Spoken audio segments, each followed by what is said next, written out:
welcome back to Behind the Gloss. I'm Shakai Monet, and I am here with Sam Ribakove, who is an amazing PR and marketing specialist. She has worked with so many people and so many different brands. Like, I can't name them all, but would you like to kind of introduce yourself and tell us about your company, Solutions by Sam? Absolutely. Thank you for having me on. It's so great to be here. So, I work with a range of fashion, beauty, lifestyle, and wellness brands and experts to support their PR and digital marketing, which includes influencer marketing, affiliate, social, and I like to say everywhere in between because every company breaks it up differently. Yeah, that's so cool. It's everything I love. I'm all about the fashion, the glamorous, just everything. So yeah, that's super exciting. And we just have to take it back to the beginning. I think I read somewhere that you actually studied journalism. So how did you get started on this path? I did. Yeah. I went to University of Wisconsin and they have a journalism school there that I attended. What was really great is there were kind of two different tracks that you could go down in that program. It was a journalism track and a strategic communications track. I actually did both because I wasn't exactly sure which path I wanted to go down for a future career. And I think, being able to do both really helped educate me and set me up for success to get my first job out of college. Well, that's really cool. And I mean, if my listeners already know, but I did study journalism as well. And yeah, I did the more multimedia thing, but I always did have an interest in marketing, but obviously I did more of the journalism side.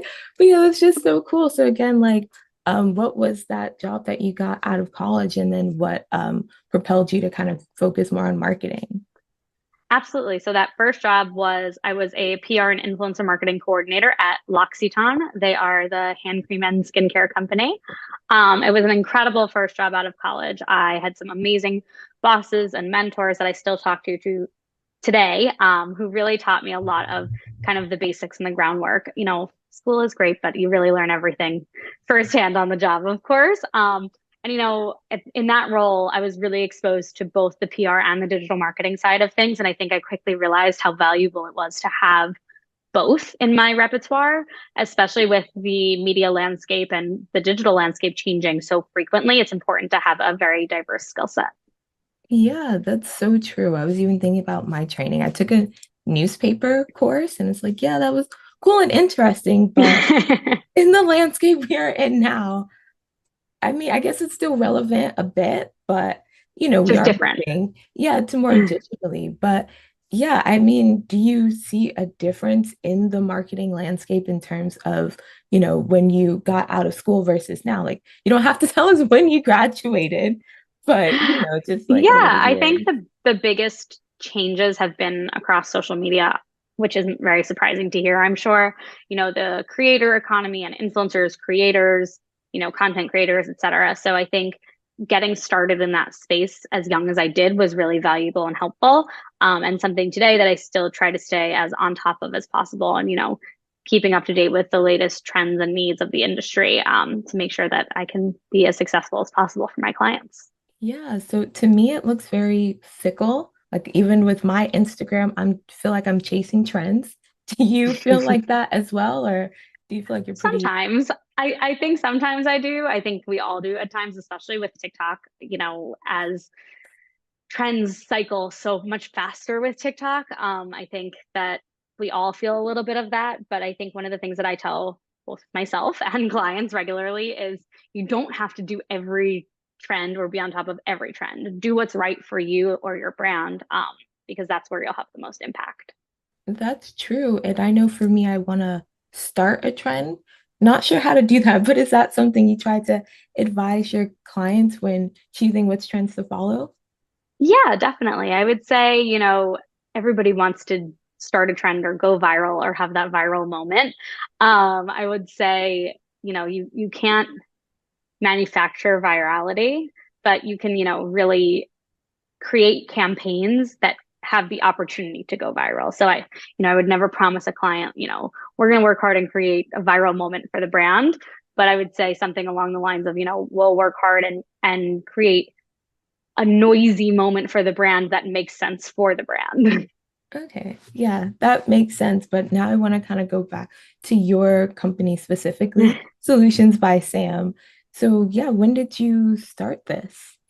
Yes, so I started my business in 2020. I was in-house with a fine jewelry brand when COVID hit. In March of 2020, they laid off their full marketing team, myself included. And I joke now that it was the worst, best thing to happen to me because it was obviously, really crushing at the time, and there were a lot of tears involved, but it definitely gave me the push to do my own thing. And I don't know that I would have done it had I not had that opportunity. Wow, I'm very shocked. The whole marketing team, because I would think during COVID, this It, is when you need your marketing team. Like, yes, they were very reactionary. They kept high level executives, VP levels, and one other team member. That was wow. Well, I hope they're doing well, I guess, wherever they are. it. But I'm sure, like you said, it was the worst, best thing that happened to you. So, yeah, did you ever think that you would own your own business one day? I had thought about it. I always thought I was very entrepreneurial, and I thought it was something I would potentially want to do later in life. But I don't know that I would have ever done it had I not been given this opportunity. I mean, that happens. I think myself as well, just going after what I thought was my dream job and then kind of realizing like, oh, well, one, I didn't get some of the jobs, and then the other is like, this actually isn't the dream. And I just wanted to do things a certain way. So Absolutely. yeah, this just kind of came up. But I mean, for you, because you're working with marketing, which is such a huge, important part of any business.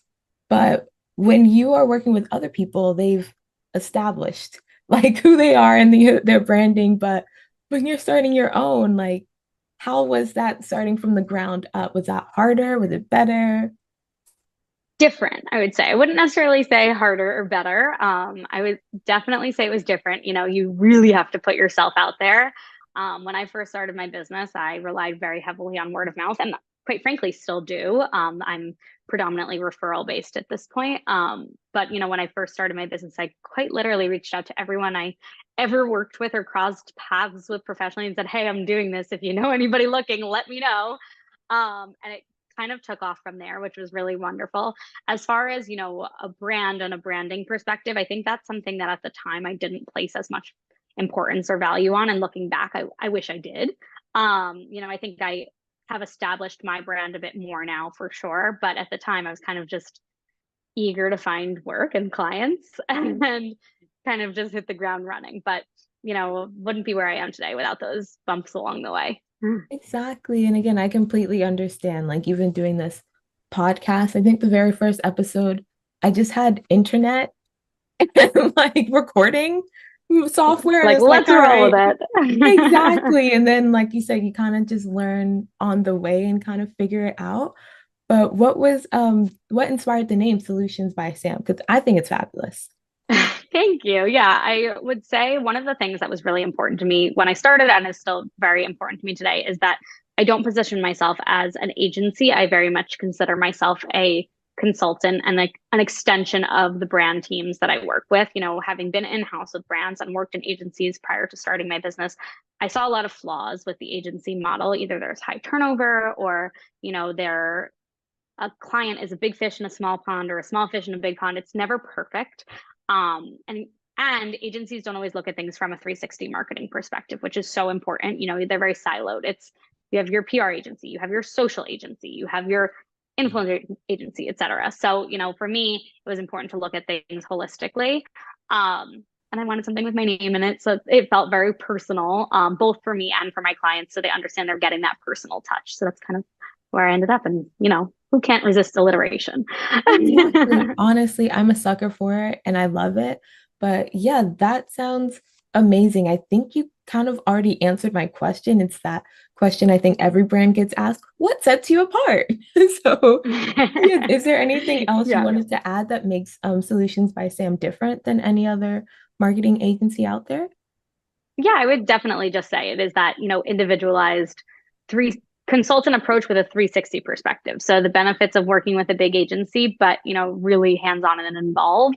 I talk to my clients all day, every day. And pros and cons for sure, but it allows me to be successful.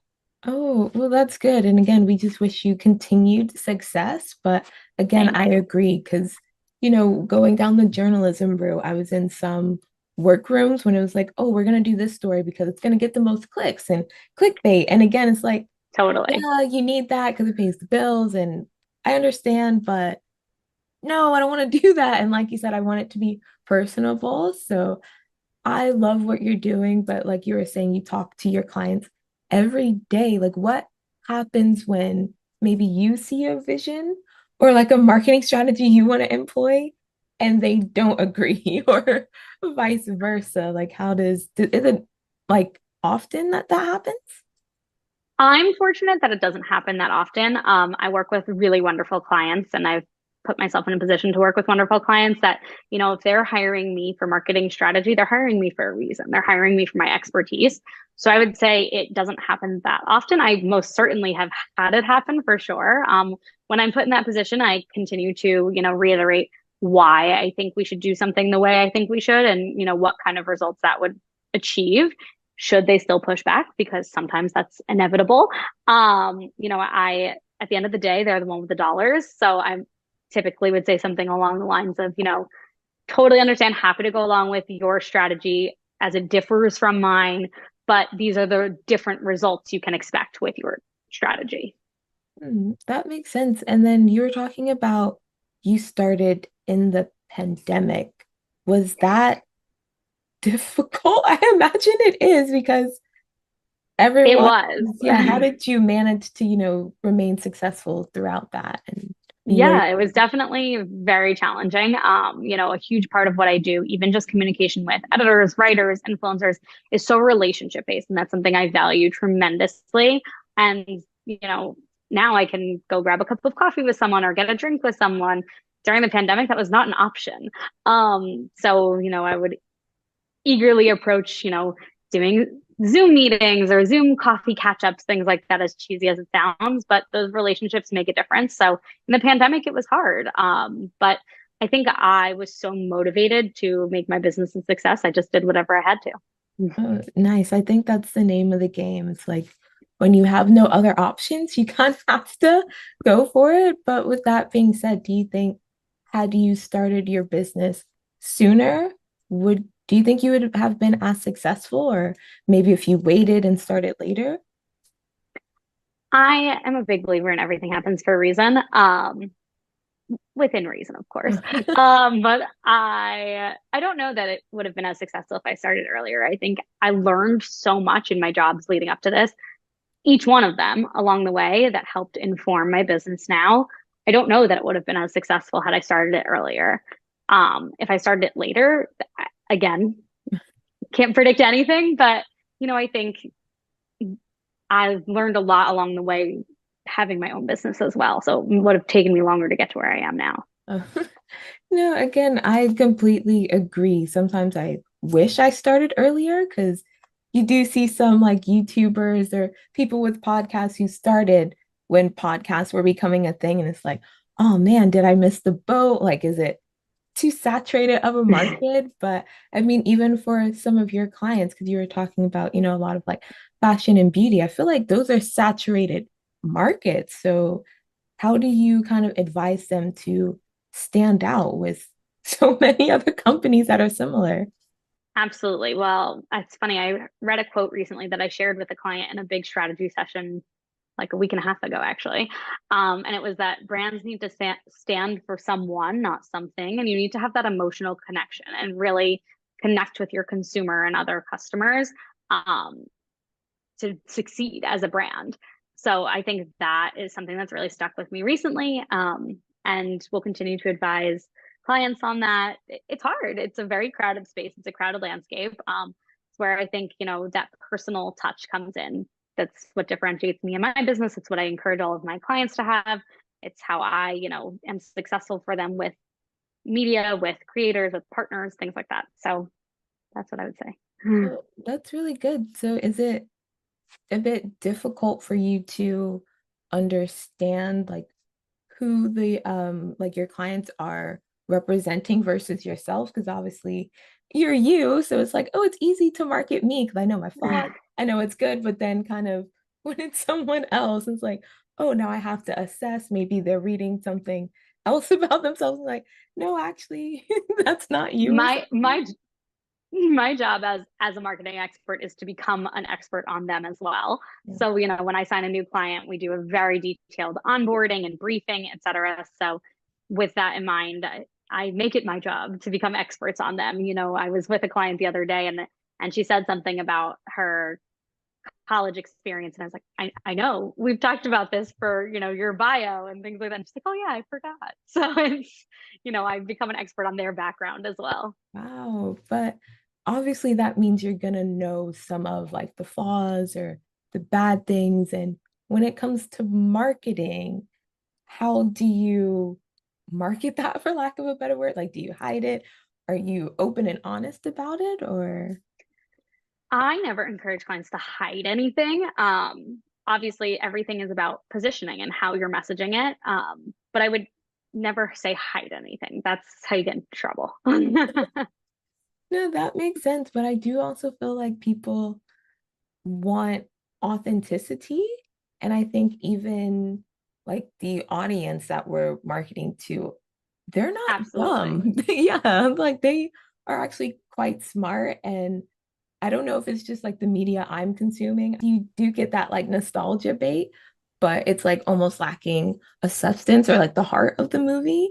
But you can see people voicing that and be like, no, like I want more. And this is what made it good. So, yeah, like I agree. I don't think we should hide anything, but what's the classic saying? It's not what you say, it's how you say it, sort of It's funny thing. you say that. I say that all the time, both personally and professionally. So I appreciate you saying that. Again, like it's true, but it is funny how like there's so many cliches and usually you just write them off as like, oh, I guess there is a point. So with that being said, was there, I don't know, maybe like something someone told you or an advice you were given that at the time you got it, you're like, this makes no sense versus now that you're an entrepreneur, it's like, oh, they were very right about that. That's a good question. Yeah, I'm trying I myself. I know. I think honestly, especially since I started my business, I welcome any and all advice. I am by no means, an expert at having a business. I did not go to business school. I always joke that I have no business owning a business. Um, so I very much welcome any and all advice and, take it all in to further process and understand what makes the most sense for me. So I don't know that there's anything I didn't necessarily listen to, but more it's, digesting it and determining what makes the most sense for me. Hmm, that's a good answer. Because Thank you. I was trying to think, even for myself, I think me, like in the past, friends would just be like, oh, you should have like a YouTube channel or something. And I'm like, what am I going to talk about? Like, no, I shouldn't. I wouldn't be good at that. I didn't think I'd be a great entrepreneur, but yeah, I think what you're saying is like you just had the heart for it. So yeah, if anyone's listening, you don't need to go to business school. You No, just you don't. kind of have to have the passion. But with that being said, is there maybe a mistake that you made in the beginning that you learned from that you'd like to share with us so we can learn? Absolutely. I definitely said yes to everything in the beginning. And now, I say yes to any meetings for sure because you never know. But, not every client is going to be a fit. We have to vibe. You have to, they have to have the right team in place, the right assets in place. There's so many different factors for successful marketing. So it's okay to say no to a client, and saying no to, money is hard. But it's okay if a client isn't a fit. There will be others. That would be my biggest mistake in the beginning. Oh. Yeah, but again, I think that just shows how eager you are or were. And I think I've had the same kind of just saying yes to everyone who would like talk to me or want to be on the podcast. And it's like, actually, maybe I should vet some people first before going through. But again, everyone that's been on, including yourself, has been absolutely lovely and have made all these episodes so amazing. So thank you to that. But Well, thank yeah, you. of course. And what have you learned about yourself taking this entrepreneurial journey? I definitely learned how motivated I am. When you work for yourself, if you don't do the work, it doesn't get done. So, I I was never one to like slack or procrastinate or anything like that, but I think I learned truly how motivated I am. A client will come to me and they'll want press for something, and it may be harder to get press for, or, not as sexy to the media. So I am very motivated to yield success for them. So I've definitely learned how motivated I am to figure out the problem. That's good. And so for your industry, are you in a male-dominated industry for marketing? I would say marketing in general is, I would say PR is definitely more female focused. When I'm in conversations with bigger brands, it is definitely, more men in the room. But because I'm predominantly working in fashion and beauty, It's kind of goes both ways. okay. Yeah, I was gonna ask. I guess before I ask, we should start with like the difference between PR and marketing. I think I've been using them interchangeably. I apologize, but yeah, what's the difference between the two? No problem. It's definitely a gray area, as I always say at every company. The teams sit interconnected or differently everywhere. So PR is public relations. It is earned media. So that means you're not paying for anything in the media. So you could see a story, the best top 10 moisturizers to use. And, each brand that's included in there is earned. However, there are certain advertisements or advertorials which are paid. So it's or also known as like pay to play. So you're paying to be in those spots in the article. Usually a publication will disclose this. It'll be really fine print, but you'll be able to see it. Marketing as a whole encompasses a lot of different things. So marketing encompasses digital marketing. So that's influencer marketing, affiliate, social media, partnerships, events. It also at some teams encompasses PR as well. Sometimes PR sits under like the brand team or communications team. Sometimes it sits under marketing. It really just depends. I look at PR as part of marketing because I really look at things, as I said, from a 360 perspective. So when I'm dividing it up for clients, I say, okay, your PR and your digital marketing. That's how I break it up. Okay, so is because you were talking about the affiliate marketing versus like the media and all that you do, are those kind of like gray areas similar as well? They all overlap for sure. So like affiliate marketing, for example, plays a big role in media, especially with the shift from print to digital. It also plays a big role in influencer marketing. Those are the links that you click when an influencer posts, like head to the link in my bio to shop or something like that.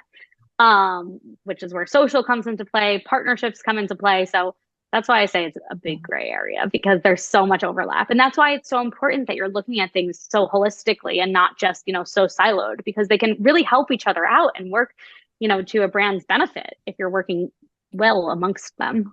Wow. Well, again, it just sounds like you have to have so much knowledge. And you keep saying that 360 view.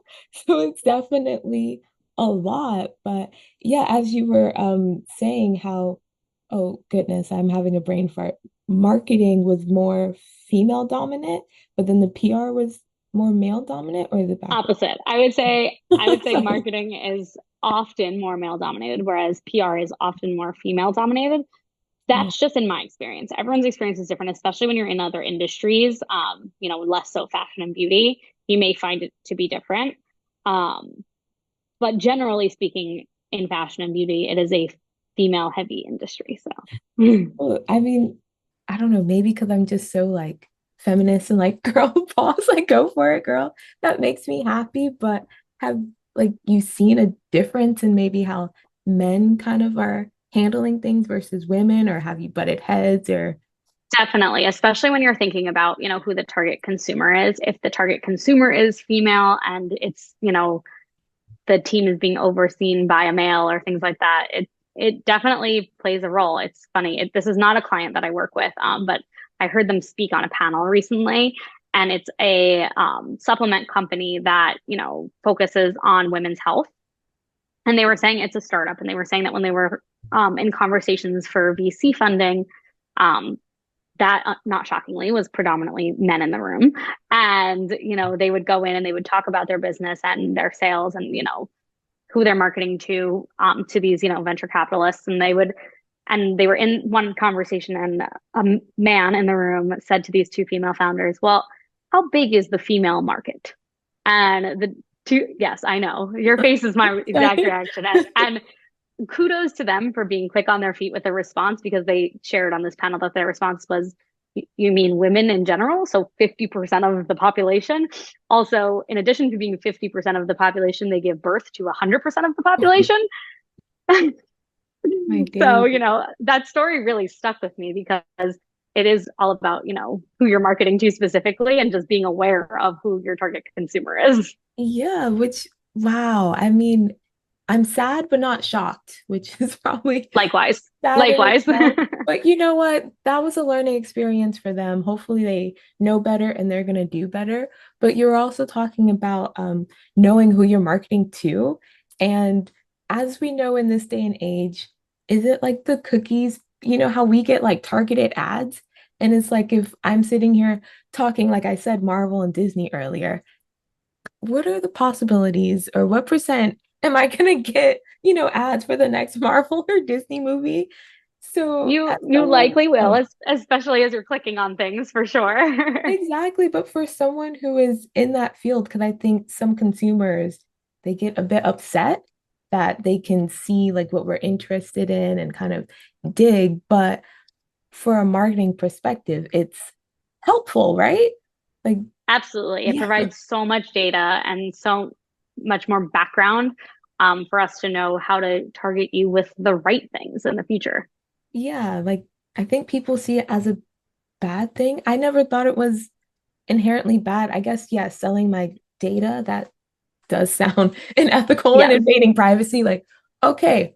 But again, what are you doing with all of that? And it is helpful when I do get an ad for something that I need that is very specific. But yeah, that was quite controversial. And even I got my master's in like, it called digital audience strategy, but it was like digital Mhm. marketing. And we were met with those questions, and we would be the ones like looking into that data, trying to figure out Absolutely.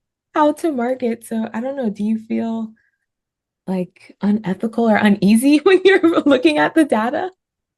No, I would say everything I come across, people have consented to. So, if it's either customer purchase data, or, if you're getting targeted with an ad on social media, it's because you gave permission to do that at some point. None of us read all the terms and conditions, but they're there. Um, so, it's kind of a catch 22. You want to use social media and you want to use all these websites, but you have to agree to their terms and conditions that you don't want to read. Um, Yeah, so I don't feel yucky about it, but I can understand how others do. But you just have to also be a mindful consumer. I think being a marketer has made me a more mindful consumer.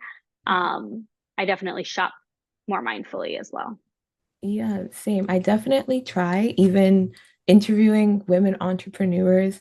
I try my hardest to support small businesses and women-owned businesses, but it can be hard sometimes because it's like, oh, sometimes it's just not convenient and it's really easy to just shop on Amazon and get I what I know. need. But yeah, and again, like if anyone's still nervous about like their data, it's like, look, we're reading it. We're just trying to help you, okay? It's all good. But Exactly. yeah, with that being said, I feel like the data could be like hard to read, but have you seen any, or what do you think is like a big marketing mistake that people tend to make? Or is it Hmm. one big mistake? Well, because I again, think like I it's said with the movies, I'm like, you're just doing like nostalgia bait, and that's getting on my nerves to where it's like we're rebooting this. I'm like, I don't want to see it. So I think it definitely depends on the brand and what you're marketing. I would say, you kind of hit the nail on the head earlier when you were talking about authenticity. I would say being inauthentic is the biggest mistake I can see, and that works across brands, across industries. Consumers are smarter than ever, and they can read through the inauthenticity. So yeah, that's really good. I think just to like put a pin in it, like we're smart, just be real. So hard for people exactly. sometimes, but does that also transfer to when you are networking? Because you were saying the like your business is word of mouth. So does that authenticity translate to the networking? And did you have any advice for those of us who need help with networking? Absolutely. I'm a huge proponent of networking.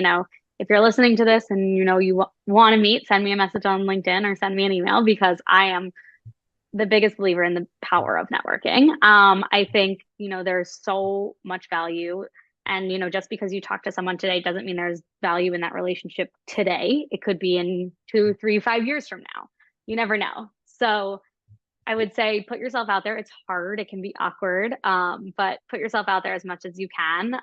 Say yes to every meeting, every coffee meeting, every email, and just see who you can get connected to and how you can help them in addition to how they can help you. Okay. I like that you said how you can help them as well, because when I try marketing, sometimes I feel a bit slimy when it's like, I want something. Like, I want you to be on my podcast. I want you to listen. I like tell someone. So I feel like I'm using people, but like you said, I can help No, you. it's a two-way street. Yeah, it's definitely a two-way street of how we can both help each other. Exactly. So, yeah, I also want to give you a moment to go ahead and just brag about yourself. What is like a big accomplishment that you have had with Solutions by Sam that you just want to talk about and pat yourself on the back? I would definitely say one of my biggest accomplishments is that I've been referral based so far. I think it's a huge testament to my success and my work that, current and past clients are referring new businesses to me as well. So that's my biggest accomplishment that I'm most proud of. Good. Well, yeah, I'm just gonna clap. And we did this earlier. Will it work? I was trying to do, it's not working. No, That's no embarrassing. fireworks this time. That's okay. I know. Well, we might have to edit this out. There was fireworks before when I did a thumbs up. Oh, there it There we goes. go. So yeah, that's just for you, Sam, with Thank Solutions you. by Sam. And then yeah, any advice that you would want to give to anyone else, like our marketing girlies out there who maybe want to get into the industry or start their own business? Yeah, so you kind of beat me to it on this one with the Oh, networking question, because my biggest piece of advice is always to network with anyone you possibly can in the industry, in adjacent industries that you would be working with when you're in marketing. Just because I do marketing doesn't mean I don't work with, the supply chain teams and things like that. So network with everyone you possibly can because you never know how they could help in the future. awesome. I like it. And I would just add to that, like real life examples. I met this one girl just taking like a dance class, and she was mentioning how she goes to Brazil. I'm like, I want to go. How do you do that? She's like, oh, come dance with me. So guess who is going to Brazil, guys? That's So, awesome. I love that. yeah, so I think it sometimes is as simple as just kind of stating what you want and where you want to go. And then, like you said earlier, everything happens for a reason, things fall into place. So, Absolutely. yeah. I mean, I said things fall into place. Is that true? Because you're an entrepreneur. So it's like, they don't, I don't know, is it 50-50? Would you say fall into place I versus nothing? yeah, I would say it's 50-50. They fall into place, but you still have to work for it. Yeah. Or I think I was gonna say like reap what you sow, but that's kind of religious. Or what goes around comes around. Is that Yeah, I think that too. Both of those work. anything for everyone out there, any kind of listeners. But yeah, Exactly. so now I kind of wanted to go and play like a few games, if you will. Okay. So this one I like to call pick or ick, and you're just kind of saying like it's a pick, I like it, I'm doing this, or it's giving ick. Again, you're I'm sure very affluent on social media, so you know when the kids are like, oh, it's ick. It might have Yes, gone out of trend by now, but I don't care. I still I'm for it. like it. Sounds good. Awesome. And then yeah, if you want, you can elaborate and say why it's a pick or why it's an ick. But yeah, the Okay. first one is hustle culture, working 24/7. Is that a pick or an ick? I would say it's a pick with caution. As an entrepreneur, you have to hustle and it does require a lot of 24/7 work, but you also have to be mindful of yourself, your mental health, and your mental well-being because when those suffer, your work will suffer. So I say pick with caution. Yeah, that was yeah, just a perfect answer. I like that. Pick with caution. I've been Thank you. Yeah, because I've been leaning on the side of ick. Like I'm not gonna hustle again, kind of like things will fall into place. If it's not meant to be, then it's not. But you changed my mind because yeah, I do need to go for things. But yeah, I like how you said just focus on the mental health. And it's like if I'm mentally able to hustle and work hard, I will. But yeah, for Absolutely. you, how do you kind of balance that work life? work-play balance. Transparently, it's something I still struggle with for sure. I think it's something we all struggle with. Anyone who says they're an expert at it is lying. But I think it ebbs and flows. Sometimes I feel like I'm crushing it and I'm balancing everything really well. And then there's other days where I'm like, oh my goodness, I just want to take a nap on the couch. I'm so burnt out. So it definitely ebbs and flows. But it's important to surround yourself with people that remind you to take a break and disconnect when you need. So that's what I try and do. Exactly. And I would just add to that, I think as an entrepreneur, yes, we have the luxury of building our own schedule, but I don't think it has to be a set in stone schedule. So Absolutely. yeah, like maybe I'll work Monday through Friday this week and take off on the weekend, but next week I'm gonna work the weekend. And yeah, so again, just schedule your breaks when you need. But Exactly. yeah, so the next pick or egg is posting memes on Instagram for like a fashion brand. Is that a pick? I say, I say pick. I think you should lean into meme trends and meme culture. I think it's always engaging. Nobody likes when a brand just posts, campaign imagery over and over. They want to see that the brand has a personality. So I say pick. Yeah, I like it. I really like I was thinking more, I think Cosmo does it.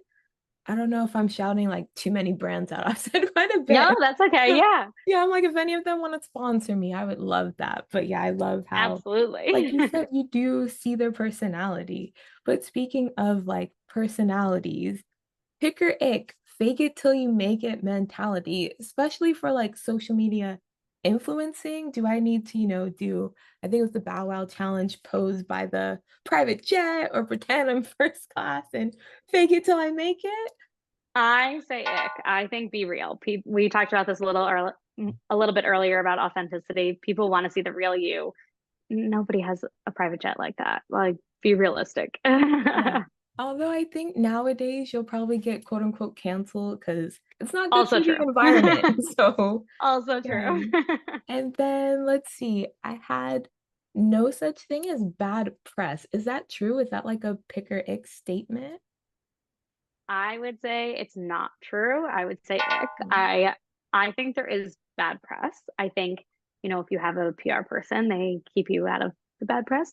But, I would say, especially when you're talking about, we just mentioned it, cancel culture or things like that, it can really damage a brand's image. And, there could be a lot of costs associated with recovering from something like that. So you got to be careful. Well, with that being said, like if there's bad press and you're trying to be redeemed, crying in an apology video, I've seen some celebrities do that. Is that a pick for you or is it giving ick? Personally, I say ick. I think an apology is important, absolutely, but the crying to try and get sympathy votes is the ick to Yeah. me. I think pick to the apology, ick to the Yeah, crying. I concur because it's like you know you're wrong and like just admit that you're wrong. We keep saying Exactly. authenticity, but people hopefully they'll learn. Maybe they'll listen to this and they'll learn something or There reach we out to go. you and figure it out. But yeah, so like the last game that I wanted to play is called Sam's Solutions. I didn't think it was appropriate for me to take your actual business Oh, name that's okay. and make it a game, but again, we love alliteration here. So Oh, basically, yes. I found some like these did happen a few years ago, but some companies kind of fumbled the bag, if you will, and had a PR blunder. And because you are our PR marketing queen, if you could say how you would fix it, or you can also just say no, ick. I'm not even gonna touch that. There is also a chance where, like you said earlier, you can say no. So the Okay. first one I had was this Bumble scandal. So I believe Bumble had like declining female, I was gonna say clients, is that the right word? Like not a lot of females using their apps. Mm-hmm. And I guess people or a lot of the females were turning to celibacy. So they created an ad, and I want to pull it up if I can. That said, you know full well a vow of celibacy is not the answer. There's another ad that said, thou shall not give up on dating and become a nun. They got a lot of backlash. So, Rightfully so. yeah. I would say this is 100% where 360 marketing comes in. To me, in my head, it's like, how did someone not say, hey, this probably isn't the best idea? Or, hey, this could come off offensive. I don't know why. No, like the amount of eyeballs that had to have been on that campaign before it launched, it is mind blowing to me. That's quite frankly how I feel about quite a few PR blunders. So that would be my take. However, if a brand were to find themselves in a similar situation, I definitely advocate similar to what we were saying before. 100% apologize and ownership is necessary, and taking action and next steps from there. That being said, I hope to never be in a situation where a client has a situation like that because that's why you look at things holistically and also have more than one set of eyes on them. Yeah, I think that's very important. And I just thought, I hate to say, I thought it was funny because, like you said, no, there's no way they could have thought that that was okay and It's useful. crazy to me. But Right. I wish them the best with that. Anyway, so something again quite crazy. I don't know if people remember. I'm sure Balenciaga wishes we didn't, but I think it was back in 2022 around Christmas. They came out with this ad with children who were wearing these teddy bear bags, but people thought that they looked like BDSM apparel. So what is Sam's Same solutions? Same exact response. How did nobody in the course of approval say, hey, this probably isn't a good idea? I would say it's the exact same situation as the Bumble situation. Must apologize and take ownership. But how did it get this far? That is my question to them for sure. Oh, because can they come back from that? Have you seen a company like suffer badly and come back? I think brands can come back from PR crises, but it takes, as I said before, a lot of work and definitely some financial loss for sure. A Oh, lot of financial loss in many situations. geez. Well, again, we will put them on the prayer list. Anyways, Yeah. the last one. This isn't a PR blunder. This is just more Sam solutions to help we can say a struggling new jewelry brand who's hoping to increase their sales and visibility on social media. And they, what if they just post pictures of people wearing their jewelry? Like, what's Sam solutions to increase their visibility and sales? Yeah, so it definitely will depend on who their target market is and which platforms for social media they're using. We would obviously analyze all of this and build a very robust strategy, but high level, I would say leaning into trends, trending audios, trending videos, etc., engaging with creators to tap into their reach as well as, get usage for, on from their content as well as investing in marketing. So you got to spread the word somehow. You have to invest in marketing support. Awesome. And then I'll just throw in another one, which is for me personally, if someone has, I don't know, a podcast and they want more listeners, what can they do? Do they hire Sam? Absolutely. I love that. Yes, continuing to tap into really influential guests that will continue to share their experience on the podcast and their reach is a great place to start. They'll share links, tags, etc. And then, I think it's always really important to establish personal brand. So for any expert or any, host, etc., of anything, whether it's a radio show, a podcast, a TV show, etc., having a personal brand is really important because that's what most people look back on. So establishing your personal brand and marketing yourself as a persona is key. Oh, awesome. Well, yeah, I hope I have a good personality. But Absolutely. yeah, no, thank you so much. And that also kind of going back to like the jewelry one, do you think people really want to see a person behind the brand? Because I do think like fashion and jewelry, like they'll just show the clothes or memes. Do you think it's important to see the actual people behind it? Absolutely. Content always performs better when there's faces in it. That's consistent across every industry, every category, no matter what. So really make sure that you're showing people that are a fit for your brand, your audience, your target consumer, and that feel aspirational, but aspirational, excuse me, but attainable. No, thank you so much. Definitely every female entrepreneur I have on, I'm going to share these tips with them. I think I do have a few female entrepreneurs who are listening. And then, of course, I want to recommend them to you. So, where can the people find you and what links do you have? And yeah, everything. Absolutely. Yes. Please check out my website. It's www.solutionsbysam.com. You can see some of my work there. And if you're interested in working together, feel free to send me an email at sam@solutionsbysam.com. Yay. And yeah, did you have any like upcoming marketing or PR things that we should look out for? Yeah, I have some really exciting events in the fall with some of my clients. I have some collaborations coming between clients.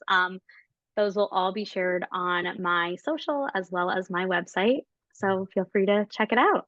Yay. And I will link everything. And my social media is slacking, if I do say so myself. But like I said, I'll tell everyone about you. And then the last question I have, I just like to leave it open-ended. I know we talked about a lot, but was there another point that you just wanted to make and clarify, something that I missed? Just, I like to say if I you were gonna feel lose your voice tomorrow, like what do you want people to know? I feel like we really hit on everything. I would say, when you're looking to grow your business, hiring a marketing expert can be, one of the best things you can do with your money. Oh, awesome. Sorry you said that. And that made me have another question. When do you Yeah. recommend people like hire you or marketing? Like when they're first getting started, like when they're more established? Does it matter? Someone asked me that recently, actually, and the advice that I gave was hire marketing when you don't feel like it is, the biggest stretch to afford and it's not going to, be a detriment to your business, but also when you need growth. So it's kind of that in between happy medium. There's no right or wrong though, so you never know. Cause you're a glass house.